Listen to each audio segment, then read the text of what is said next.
नमस्कार दोस्तों। आज हम बात करेंगे कुछ ऐसी बीमारियों के बारे में जो किसी भी व्यक्ति को शिक्षा के क्षेत्र में बहुत कमज़ोर कर देती हैं या फिर शिक्षा के क्षेत्र में उससे बहुत पिछाड़ देती हैं। आज हम ऐसे रोगों के बारे में विस्तार पूर्वक चर्चा करेंगे।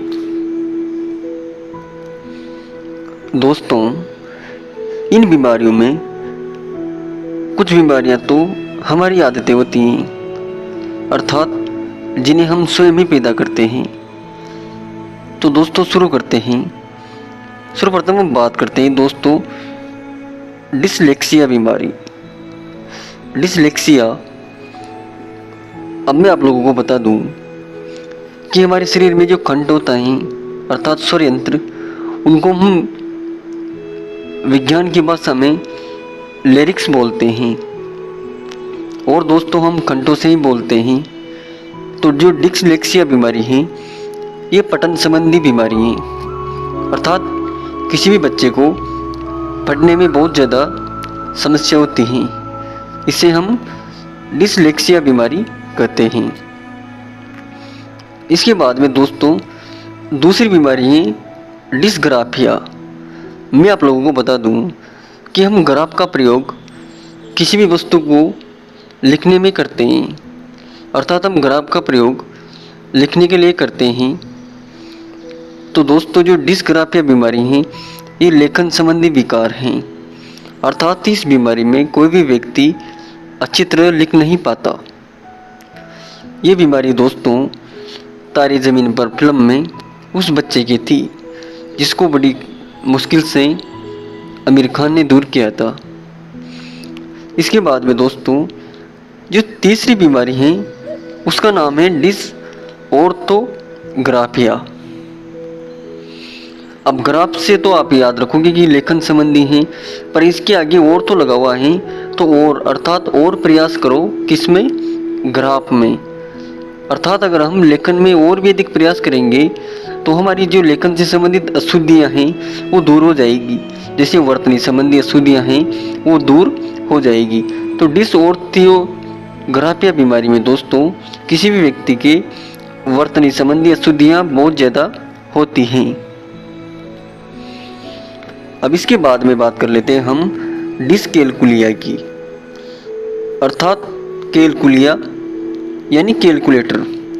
कैलकुलेटर में हम गणना संबंधी कार्य करते हैं। तो डिसकैलकुलिया में दोस्तों कोई भी व्यक्ति गणना संबंधी कार्य नहीं कर पाता। अब गणना संबंधी जितने भी कार्य हैं वो गणित के संबंधित हैं, अर्थात डिसकैलकुलिया बीमारी में व्यक्ति गणित से संबंधित समस्याओं को अच्छी तरह हल नहीं कर पाता। इसके बाद में जो अगली बीमारी है वो है डिसमोर्फिया। अब इसको कैसे याद रखें, मोर्फिया, मोर से आप याद रख सकते हो। अंग्रेजी में मोर का अर्थ दोस्तों मूर्ख भी होता है, अर्थात मूर्ख। जबकि हम अगर इसको हिंदी में देखें तो मोर एक पक्षी हैं, और दोनों को अगर हम देखें तो मूर्ख वो व्यक्ति होते हैं जो अपने को ज़्यादा स्मार्ट समझते हैं, अर्थात अपने आप को औरों से ज़्यादा सुंदर समझना डिसमोर्फिया बीमारी के लक्षण हैं। या अगर हम इसे मोर से देखें तो मोर भी स्वयं अपने आप को और दूसरे पक्षियों से ज़्यादा सुंदर समझता है, पर जबकि उसके जो पैर हैं उसके पैरों में खोर जड़ते हैं दोस्तों। अर्थात डिसमोर्फिया बीमारी का अर्थ क्या हुआ कि अपने आप को औरों से ज़्यादा सुंदर समझना, ये डिसमोर्फिया बीमारी के लक्षण हैं। इसके बाद में बात कर लेते हैं हम डिस्थीमिया। अब थीमिया अर्थात टी से थीमिया और टी से तनाव, अर्थात तनाव संबंधी बीमारियों को डिस्थीमिया कहते हैं। किसी भी बच्चे में या फिर किसी भी व्यक्ति में तनाव संबंधी विकारों को हम क्या कहते हैं, डिस्थीमिया। अब दोस्तों एक चीज याद रखना कि पढ़ना अलग चीज है और बोलना अलग चीज है। हम पढ़ अपने मन में भी पढ़ सकते हैं, अर्थात किसी दूसरे व्यक्ति को बिना सुनाए भी पढ़ सकते हैं। हमने शुरू में जो बीमारी की चर्चा की थी डिसलेक्सिया, जो पढ़ने से संबंधित थी। अब इसके बाद में हम बात कर लेते हैं डिस्फेसिया। अब फेसिया अर्थात फेसिया से, या फिर हम इसको फेस का अर्थ होता है चेहरा।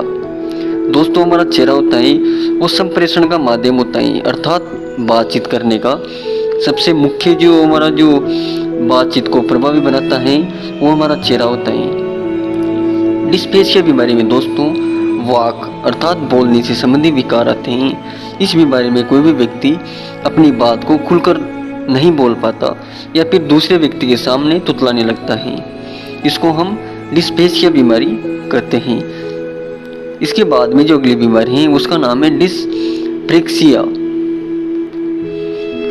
डिस्प्रेक्सिया में दोस्तों आप इसे कैसे याद रखोगे कि प्रेक्सिया यानी प्रेस का अर्थ होता है दोस्तों जिसमें अखबार चिपते हैं अर्थात अखबारों की, या फिर प्रेक्सिया से हम प्रिंट में दोस्तों ये प्रिंट है अखबार है इनमें क्या है चित्र दे देते हैं।